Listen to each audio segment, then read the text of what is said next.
Hi guys, this is gsn.com and I'm here with the review of the Huawei Mate 20 Lite, one of the most awaited reviews of a mid-range phone probably ever. Now we're dealing here with a phone that has two cameras at the back, two cameras at the front, so it's a front camera machine which offers basically the best mid-range package that Huawei has to offer in the Lite area. The Lite series is quite long. I remember the P8 Lite, the P9 Lite, the P9 Lite 2017, Mate 10 Lite, and so forth. And of course the P20 Lite, which was quite good in bokeh and selfies. Now, this phone here is priced at $299. At least that's the price tag on Amazon. And you should also know that it comes in black, gold, or blue. We have a beautiful blue version here. And it's a 6.3 incher with Android Oreo. Now, let's get to the design. It's the typical glass sandwich, glass at the back, glass at the front, metal frame in between, slightly protruding back camera, but not in an exaggerated fashion. It catches the light in a vertical line manner. You can see here vertical lines being created. It's a big phone for sure. It's quite long and quite wide, so one-hand usage will be a bit tricky because you have to keep tilting the phone in order to properly reach all the areas like I'm doing right now. And if the grip weren't good, it would drop, but luckily the grip is quite good. Comfy buttons on this side which offer pretty solid feedback, and if you want measurements, the phone weighs 172 grams and measures 7.6 millimeters in thickness. Now the Mate 10 Lite before it was smaller. It was a 5.9 incher, it was a 7.5 millimeter thick phone and weighed 164 grams. So glass sandwich, pretty big. There's no waterproofing here. What else I can say? The premium materials are surely here, and this is one of the light phones from Huawei that actually look hot. It reminds me of the Mate 10 or the Mate 10 Pro from last year, and that's definitely a compliment if you're spending only $300 or so. So it's pretty, it's got personality thanks to this strip here, and that's about it. Now let's go to the display. It's a 6.3 inch panel, IPS LCD LTPS with a resolution of 2340 over 1080 pixels. As usual, I'm going to show you a video to put it to work, to put the screen to work. Here we go. We have the typical test video here, and let's check it out.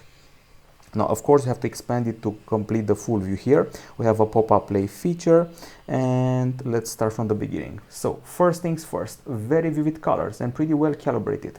Excellent brightness, pretty solid contrast even in the full sunlight.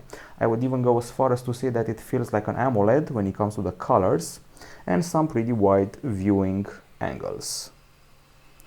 Okay, so that's that. Now we go further and we analyze the screen from other aspects. For example, we put it under the microscope and let's see what came out of that experience. So we go here, and this is what the pixel arrangement is like under the microscope. RGB stripes pixel arrangement. Now we also did a brightness test using a lux meter and achieved a top level of 367 lux units. This is one of the cases when you actually feel in real life that it's higher, to be honest. It's not a very impressive result for sure, but it's well within the range of a typical mid-range phone. For example, it beats the Huawei Mate 9 Pro and also the Xiaomi Mi A2. At the same time, scores below the Xperia X-A2 and the ASUS Zenfone 4, as well as the Galaxy A8 2018. Now, you probably noticed that we have a notch within the screen. It's pretty wide, but there's actually a reason for it. There are two front cameras, there's no way around it, and also an earpiece at the top, which is, well, rather small. Anyways, it doesn't bother me. It's quite well integrated into the experience, and if it's not, we got settings to fix that. So settings for the screen, we got color mode and temperature, normal or vivid, and you can also set up this palette here. Sleep, eye comfort, home screen style, you can pick to have an app drawer or not. Full screen display, and the notch, you can hide it like this, totally inconspicuous. View mode, text size, and screen resolution, it can be set to HD plus or Full HD plus. Okay, so that's it in a nutshell. That's the screen experience. Once again, I know that the lux units feel a bit low, but in real life they feel much higher. Now, if you're wondering about other things for this phone, let's talk about the hardware. So we got a Kirin 710 CPU, the Kirin 710 octa-core chipset, the i7 core processor in the mix, 2.2 GHz and 4 GB RAM, as well as 64 GB storage, plus micro SD card slot. Luckily there was no lag here, so we had zero problems with any sort of lag. We did a lot of updates, we installed a lot of games, and all the usual suspects run. It runs Asphalt 9, PUBG Mobile, no lag, no overheating, no problem. And as usual we played Riptide GP Renegade and also the brand new Dream League Soccer 2019. We played it, it's fresh, it's a rival for FIFA, and it actually worked out fine. No problems, no lag whatsoever. As usual, I'm going to demo Riptide GP Renegade, which is our typical benchmark game, and be assured that gaming functions well on this phone. I'm not very sure, but I feel that last year the Mate 10 Lite wasn't exactly gaming oriented. This one has a bigger screen, it's rather crisp, and it will not suffer from lag. I'm loving the frame rate, and if it runs PUBG without problems on at least medium to high details, color me impressed. Now let's talk about the benchmarks, because we also did those. Okay, so I guess it's benchmark time. Let's go to the gallery and see what came out of that. So here we are in the screenshots department. As usual, we did Antutu, Nanomark, you know the drill, Slingshot, etc. So this is Antutu 6 with a pretty generous score, if you ask me. It beats the Nokia 7 Plus and Xiaomi Mi A2, scores below the iPhone SE and the LG G5. Now let's see how Antutu 7 turned up. Even a more generous score, beating the Xiaomi Mi A2 and the Asus Zenfone 5 and the Xperia X-A2. Still scores below the Nokia 7 Plus, Huawei Honor 10 obviously, and the Allview Soul X5 Pro. At the same time, we also did the famous Geekbench. This is the multi-core score, not bad again. Beats Huawei P10 Plus, beats Huawei Mate 9 Pro, shockingly, Zenfone 5, and even the Galaxy A8 2018 by 1200 points or so. Still scores below the Nokia 7 Plus and Honor 10 yet again, so you're getting a certain threshold here. Now in the Slingshot department, here we go. This is what Slingshot is all about. We did a bunch of sub-tests and tests. But what matters in the GPU department is that we beat the Motorola Moto X4, Sony Xperia X-A2. We scored still below the Allview Soul X5 Pro, Zenfone 5 and Nokia 7 Plus. Basically, this is clearly a better phone than the Huawei P20 Lite. And it also beats the Zenfone 5 in quite a few tests. So there's that. If you're wondering how good it is, it basically can beat a Snapdragon 630, 636 phone, and even some 660 ones, but some of them, like the Nokia 7 Plus, may beat it in a few tests. Now when it comes to the temperature, this is one of the cooler phones. I'm talking obviously about the temperature test. We achieved a level of 36.3 degrees Celsius in the game you saw before, Riptide, so zero overheating. And when we did powerful benchmarks, even though Huawei has been caught cheating, not the case here. 38.9 degrees Celsius in GFX bench, so there's no problem with heating. And to test that further, we have a Cat S61 phone with the FLIR thermal camera sensor. And we used it, and you can see here the way it dissipates heat is pretty healthy, to say so. So the core heating part is at the back and nothing exaggerated, so it all checks out. Okay, we're done with this aspect. Let's talk about the battery. Feels pretty generous even at this diagonal size. I'm talking about the 3750 mAh unit with a charge promised to be 9 volts and 2 amperes. Now let's go straight to our tests, our video playback and whatnot, and let's see how that one checks out. Okay, so as usual I'm going to have to look around for it, but guess what, it's here. 9 hours and 51 minutes of continuous video playback. It's okay, but it's definitely no champion. For mid-range, it's okay. It beats the iPhone 7 Plus, the Asus Zenfone 5Z, and the HTC 10, which are pretty famous phones.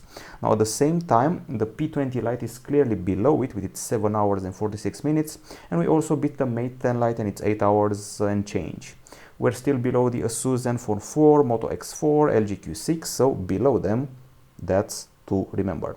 PC Mark simulates continuous usage, which can be gaming, emails, Facebook, pictures, what have you.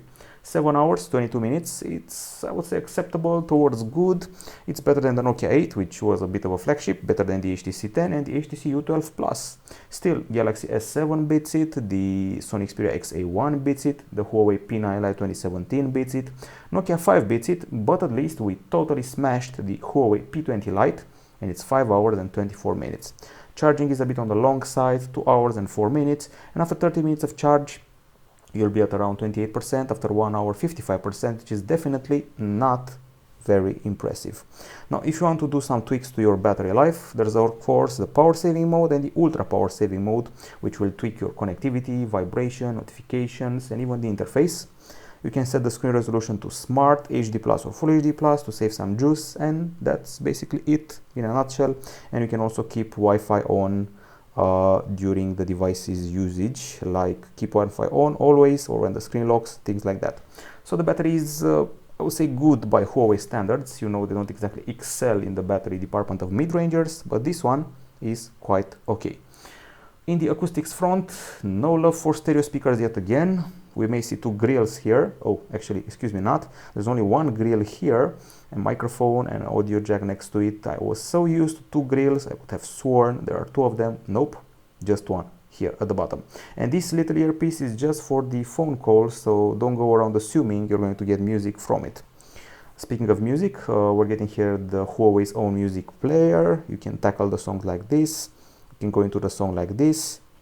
And you also have the special Highstand options with options like auto, 3D audio, natural, standard or headset type. Huawei Highstand. Let's listen to some music.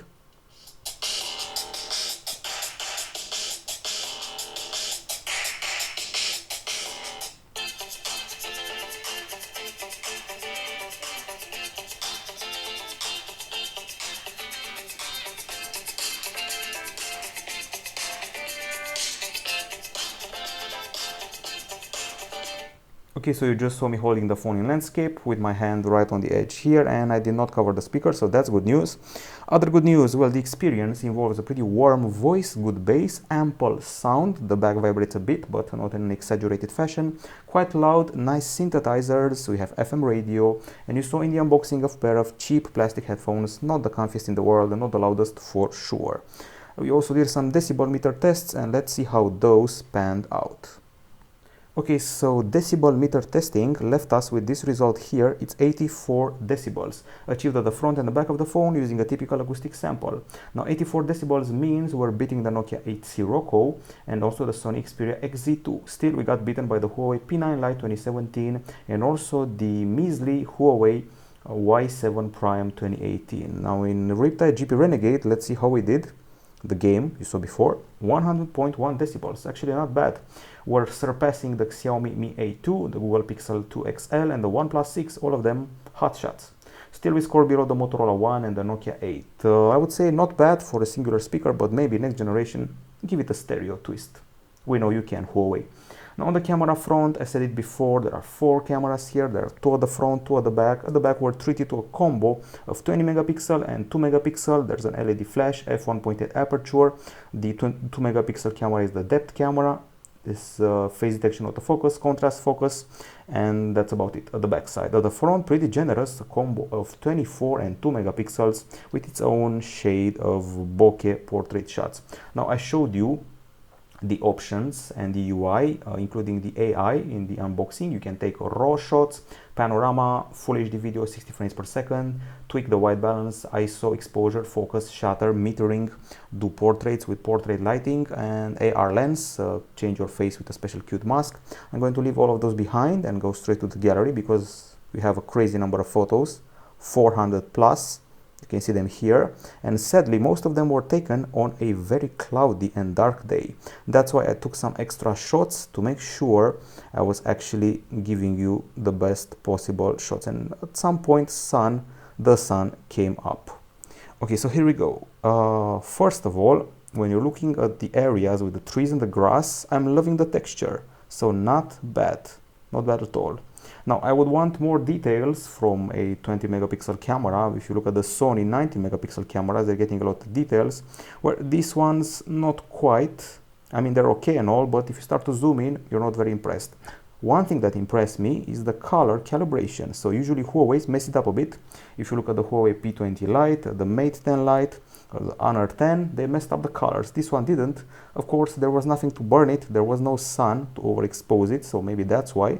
There was still a bit of fog, and in spite of that, pretty solid late fall colors. Now the zoom did not impress me. Started zooming on this tree, and I came out unimpressed.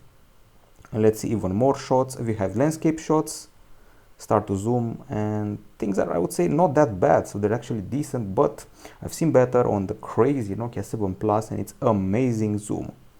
Okay, nice clarity and all. You will not find yourself with blurred shots for sure. Pretty solid close-ups. Look at the texture here. So if you're looking for nice close-ups when the flowers bloom, you'll be all set. We play with the aperture, and of course it delivered. Now Huawei has been putting dual cameras on devices for a lot of years, so they know what they're doing for sure.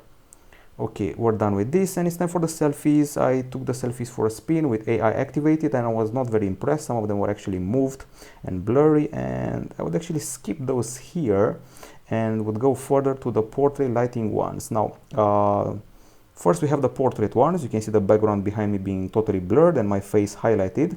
I find there is not as much clarity as I would have wanted here. I'm not saying it's bad, but I wanted more clarity. Gotten accustomed to that from the P20 Pro, the Mate 20 Pro, and the iPhones. However, the black and white ones are quite solid. There's something that the first gen software of an iPhone 10 would do, not even kidding. The one with the portrait lighting is odd. You can see here that part of my face is darker and the other one is lit, like Two-Face from Batman, and that's rather weird. And here it's too white to be a normal human being, unless you're a ghost. But in general, if you're applying portrait lighting, you'll be happy that your face is very well lit. You can clearly see all the pores and the skin you want. So that's about it. Even more shots here, and these are the actual selfies I want to show you. They're much better. I probably caught more light. So I remember praising a lot the Huawei P20 Lite for selfies. The same praise applies here. All selfies are okay, and the portrait, when you get it right, is fine, including the lighting stuff. Now, I wanted more color in this ugly fall with browns and grays, so here we go. Not bad color calibration. Finally, probably for one of the few times in my life, I took a shot here in this area, and usually behind this carousel there's problems with the dynamic lighting and dynamic range because the sun comes towards the shady area and things here are grainy and burnt and white. Well, no longer. This is one of the few phones that handle this dynamic range nicely. Okay, more close-ups, pretty solid colors, and all around nice mid-ranger. Doesn't contend to beat any flagships, but it does the job fine. And we actually took some terrific shots. This one is probably one of the best. It's a close-up with AI on, and it's actually very nice. Original image, AI image. So the AI enhances it a bit, makes it a bit more shiny, and accentuates the blur behind it. Now that's about it. That's all she wrote. I would say we have lovely reds, lovely colors, nice portrait mode that every once in a while messes it up. And overall, I would say that we could even fight the Nokia 7 Plus in some instances, which is the best mid-range phone this year. It's 60% above the disappointing Mate 10 Lite. It beats the Huawei P20 Lite, but it's equal for the front camera. What else? Lovely colors, textures and all that, but it doesn't have the details of a Sony Xperia XA2 or the zoom of the Nokia 7 Plus. But overall, for Huawei, it's fine during the day. Now let's go to low light capture. So here we are, low light, that's what I promised you. So here we go. Now we started off with this shot here, which is actually not bad. I've seen phones messing up with this logo here and making it too bright, so +1 for that. But if you look here, you can see there's a bit of a red hue, and this area is never red. The red is added by the phone, and in general it actually added, you can see here, some orange and red lighting where it should have been pure, and I do mean pure yellow. Let's turn off the AI, and you can see that's the original image, and the AI is messing it up like it did on the Honor 10 and the P20 Pro. Come on, Huawei, we don't need your AI. Okay, so if you actually deactivate the AI, you're getting rid of that stuff, and it actually makes the picture a bit better. I was ready to say that I'm disappointed by the red hues, but with that out of the way, only the zoom remains disappointing. Otherwise, things are quite okay in my book. We have some moving photos, by the way. We tried some night shots and we tried other pictures here. In general, I was happy with the clarity, the focus, and it's actually brighter than a few phones out there. Now, when it comes to the low light capture, we're dealing here with a poor zoom. I'll say it again. At least we don't have any weird blue hues like I've seen on the past 3 or 4 phones in the mid-range department. The level of yellow is okay. The street light halos are nice. They have a bit of extra boosted halos, but not severely. And there's actually one shot I want to show you. There's one of a restaurant here. Many phones have had problems with the tiles on the floor here. They couldn't show them because of the lack of light. This one actually shows some of them, which you couldn't see even on higher profile phones. So overall, I feel it beats all the other Huawei Lite phones so far. It's clearly below the Nokia 7 Plus. Galaxy A8 2018 is not in that area, but it beats other phones. For example, last year Zenfone 4 was disappointing at night, and this actually is a pleasant surprise with the AI off. Now I feel that the Xiaomi Mi A2 takes crisper shots, but this one is a bit brighter, just a bit brighter. That's my impression. So it can fight the Xiaomi Mi A2 on equal terms, or maybe even beat it when it comes to brightness. Okay, we're done with that. I'm going to skip straight to the video and see how we're doing. We have a lot of videos, 12 of them. To be honest, most of them slow-mo. I kept playing with that feature. And we start with a panning test. So here we are. Nice microphone, by the way. There's actually a video where you see me walking around. You can hear the ambulance passing and getting further and further away, and you can actually detect where it's headed. It's going to my right and going somewhere backwards. Okay, so this is the panning. I would call the colors decent. There's a bit of shakiness, electronic stabilization not at its finest. Nice exposure setup and some refocus at the end. Now this is the stabilization test, and I want you to listen closely.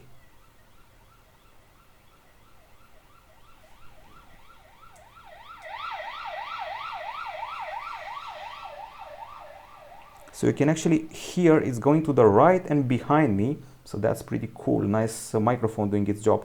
Now, as far as the actual stabilization goes, things are pretty flickery and shaky. I've seen worse. It's much better than the Mate 10 Lite. There have been some improvements from the P20 Lite, but still cannot compare itself to a Sony Xperia or maybe a higher end Galaxy A series device. Anyways, details in the distance don't impress. If you look closely to the trees, you can see that they're fumbled up and a mess and grain. You don't see clearly the branches and the leaves, but up close it's nice. And I actually tried out two variants of the selfie video. Now this is version 1. This is where we're using the regular shot, normal video, a bit on the dark side, nice skin texture, color and all that, a bit blurred behind me, but I can live with that. And then I wanted to see what the HDR Pro fast is all about. And this is the HDR Pro, much better lit. One would say too lit, but to be honest, much better for vlogging. And electronic stabilization pretty on point. Still, what's behind me is foggy. To be honest, it was foggy in real life, but HDR Pro makes it even foggier. So selfie video gets a thumbs up from me. And if you want colors, this is what we achieved. Now this video has a few problems. So first of all, it's too bright. It's oddly bright. The colors are a bit too vivid. The clarity is nice, exposure change is nice. There's some refocus towards the end. So there's that. I cannot explain why it's so bright because outside it was quite dark. Anyways, that's it. Pretty decent filming overall. Just decent, no record breaking. It's not going to be a memorable phone over the years. It's below the Sony Xperia XA2, Nokia 7 Plus, but it's way above the Mate 10 Lite from last year, and frankly speaking, slightly above the P20 Lite, which had to face a strong sun and burned some of the videos. But this one couldn't face the sun, so I cannot tell you if it would burn them or not. Now, this is another video. We're going to the night time where things get, well, grainy. There's a shade of blue at the top, only slightly. Things are fuzzy in the distance. If you look at the way the light falls on the buildings right next to the walls, you can actually freeze it and see some fuzziness. So here on the gray building, that's where we're going to see the fuzziness of the image. Right here. It's as if it were made from a flannel wool. That's what fuzzy means. Okay, microphone remains okay. Decent zoom, I would say. Brighter than the P20 Lite. I suggest you go look at that review. And at least there's no motion blur when panning. That's nice. So we also did some slow-mos here, 480 frames per second, 16x, and pretty grainy, but nice for visual effects. Okay, so that's about it. Typical Huawei, but with some fixes from the other Lite models. I feel that the capture beats the LG Q7 and the Xiaomi Mi A2, but only by a bit. When it comes to the web browser, it's all Chrome, it's all stock, and it's all standard. Let's go to gsn.com. Here we go. not the fastest loading in the world, to be honest, and SunSpider kind of confirms it, although I've seen worse results. This is the website, and for input we got SwiftKey with a bit of swipe. Okay, now other than that, let's talk about connectivity. The phone can be found in single SIM and dual SIM versions. It's got 4G LTE, it's got GPS, GLONASS, Beidou, USB Type-C 2.0, audio jack, AGPS, Bluetooth 4.2, Wi-Fi A, B, GN, AC, Bluetooth low energy. And the calls were, to be honest, pretty loud and decently clear, but this very little earpiece sometimes will be covered by a part of the flesh of your ear and you will muffle it a lot. It's too tiny, the earpiece, so keep that in mind at all time. Now, if you're wondering about the screenshots we have for the usual speed tests, things look pretty fine. So 4G, 91.8 megapixel downloads, 63.9 megapixel uploads. It's fine, that's the 4G. Wi-Fi, 192 megapixel downloads, 25.2 megapixel uploads. Were well within the normal range of a mid-range phone, performing quite okay speed-wise. Now let's talk about the software. Now, as far as the apps are concerned, the operating system and the UI, we're dealing here with Android Oreo 8.1.0 with EMUI 8.2 on top. It's typical Huawei affair, so basically not much has changed from what you've seen on the Huawei P20 Lite, for example. Now, I would say we have some minimal and abstract icons, quite colorful. You go to the lock screen, you swipe up to trigger these shortcuts, which feel really familiar, and multitasking is done like this via carousel. And you also have the option of split screen. You can do something on one screen and something else on the other one. Okay, so let's turn that off. Other than that, if you keep the home screen pressed, you should be able to trigger a bunch of things like wallpapers, widgets, transitions, and settings. So wallpapers go like this. Pretty beautiful, I have to say. And let's see the widgets now. They're these ones here, a combination of stock and standard Huawei stuff, plus transitions, and finally settings related to layout, auto align, shake, badge icons, Google feed, and so forth. To the leftmost you got the Google feed and all the info you may need from the device. And other than that, you can swipe down to create an area where you can search for contacts, apps, messages, and useful things. And if you swipe down from the top, you can get your notifications and quick settings. So that's about it in this area. Now, if you go to the settings, you can find useful and usual things: connectivity, apps and notifications, battery, display, memory cleaner here, pretty useful, and security. Now you can opt for the fingerprint scanner at the back side, which I have to say is pretty snappy. It takes about 1 second to get it to work, and it also unlocks the phone instantly after pressing it, so that's cool. So 1 second should be enough to tap it and make it unlock. And that's the fingerprint scanner at the back, which by the way has extra features. You can use it to swipe on it and browse to the gallery. You can also do special unlocks of special areas on your phone. Let's see what else. Take a picture, answer a call. So that's it. You also have face unlock, in case you were wondering. So face unlock is part of the package, and that's also fast. Not Zenfone 5Z fast, but still pretty decent. Okay, other than that, there's the accessibility, there's the one-hand UI, there's motion control with the famous knuckle gestures. So you can do this on the screen to take a screenshot and actually edit it afterwards. And let's see what else. You got your voice control here, which has been available for a while now on several Huawei devices. Now when it comes to pre-installed applications, you can easily organize them in an app drawer or keep them all on the home screen, as I'm doing. Sadly, there's a lot of bloatware, 57 of them, 57 apps. I find that we could live without these games, we could live without these apps, also those ones, even though tools are actually useful. Anyways, 57 apps is a lot. We got the phone manager, which is quite useful. It also has a virus scanner. We got the themes, we got the music, we got the video, we got the health, we got the app gallery, high care, tips, and a party mode, so you can hook up more devices and basically party using them as, well, sort of speakers. So that's it in a nutshell. This has been the presentation of the review of the Huawei Mate 20 Lite. Now it's time for the pros and cons. On the pro side, it's obviously a beautiful phone, perhaps more beautiful than you'd expect from a phone that has Lite in its name. It's got a solid screen, it's got a pretty okay performance, actually more than okay to be honest. Battery is not bad by Huawei standards.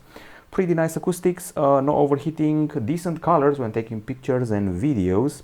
Selfies and bokeh will also stand out, fast Wi-Fi and a pretty fast fingerprint scanner and face unlock. So those are the pros. On the cons side, well, the lux meter doesn't lie, so it should have been brighter, even though I have to say it again, I'm happy with the real life performance. Still, it should have had more lux. The battery should have charged faster. We don't have stereo speakers, we don't have IP68 certification. The AI spoils some of the pictures, the low light ones for example. The details of shots and videos not very impressive. Stabilization leaves a bit to be desired. Typical Huawei video capture, which is a bit underwhelming, and the earpiece is a bit too small to be comfy to use in calls. And also many apps, which is basically bloatware. Now, from what we've tested so far, we still have two standouts of the mid-rangers, the Galaxy A8 2018 and also the Nokia 7 Plus. This one doesn't beat them, but it dispels the not so charming tradition of the Huawei Lites. The Huawei Mate 10 Lite was a disappointment, the P20 Lite also a disappointment in areas like the screen and the battery. Now this one is the equal of the All-U X5 Sol Pro. I feel that it beats Zenfone 5 in some areas, like performance. It's pretty enough. It's got enough power for games. It's got pretty good set of cameras, 4 of them. And it's actually Huawei P20 Lite-ish in the overall performance. However, it's better in areas like display, battery and CPU. And that should be enough to buy it if you fancy the Huawei P20 Lite before. Now this is the Huawei Mate 20 Lite. I can recommend it for people who really want a big phone for games, Netflix, selfies and bokeh, because that's what they're going to do with this handset. And once again, this is one of the phones that doesn't need reading too much into the figures, the luxes, the decibels, things like that. You can actually sit in front of the camera and deduce it's going pretty strong for a mid-ranger, but not strong enough to beat the Nokia 7 Plus for sure. For a Huawei Mate Lite, it's a keeper.